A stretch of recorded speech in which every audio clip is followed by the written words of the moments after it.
अखन अहाँ सब सुनि रहल छी मैथिली एक्सप्रेस की शानदार प्रस्तुति। Music by R K Raja, R K Raja. Khushi recording studio Baluaha. सब छौरा के दिहो न सेटिंग करा ए सरस्वती माय। सब छौरा के दिहो न सेटिंग करा ए सरस्वती माय। सब छौरा के दिहो न सेटिंग करा ए सरस्वती माय, ए सरस्वती माय।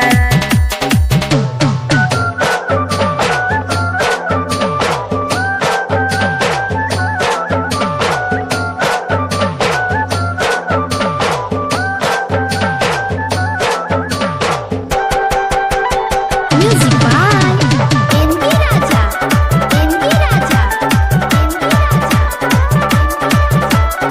खुशी रिकॉर्डिंग स्टूडियो बलुआहा। छौरी के चक्कर में छौरा घूमे छे बजरिया, घूमे छे बजरिया। छौरी के चक्कर में छौरा घूमे छे बजरिया, घूमे छे बजरिया। देहे में सेंटे लगाए, देहे में सेंटे लगाए हे सरस्वती माय। सब छौरा के दोहो ने सेटिंग कराए ए सरस्वती माय।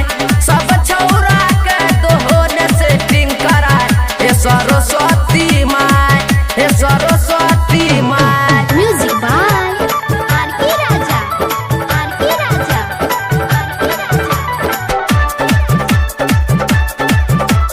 खुशी रिकॉर्डिंग स्टूडियो बलुआहा। पढ़े न छे सब छोरा सब छोरी के चक्कर में, ओ छोरी के चक्कर में। पढ़े न छे छोरा सब छोरी के चक्कर में, ओ छोरी के चक्कर में।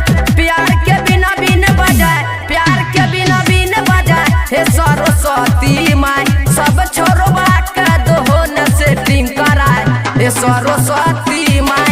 सब छोरवा के दोहो न सेटिंग कराए हे सरस्वती माय, हे सरस्वती माय। Music by R K Raja, R K Raja, R K राजा।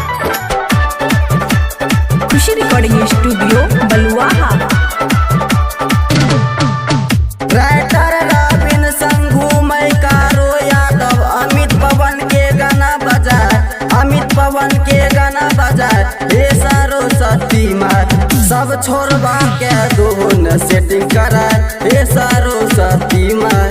सब छोरबा के दोन सेटिंग कराए हे सरस्वती माय। सब छोरबा के दोन सेटिंग कराए